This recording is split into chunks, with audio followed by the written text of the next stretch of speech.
Alors, revenons un tout petit peu sur cette histoire de l'île de loisirs de Saint-Quentin en Yvelines. On ne peut pas avoir un double langage. On ne peut pas avoir un double langage. On ne peut pas à la fois dire ce que vous venez de dire.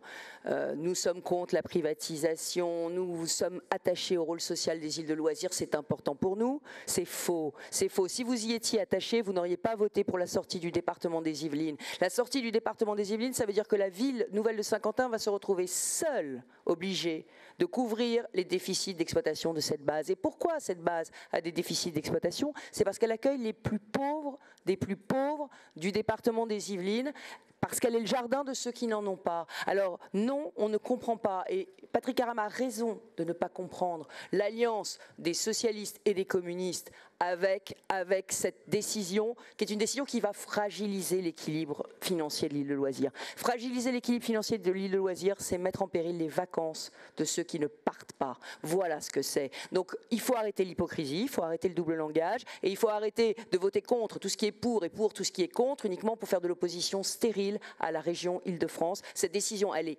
inexcusable, elle est injusticiable, et surtout si on a au cœur la vocation sociale de la région Île-de-France. Merci.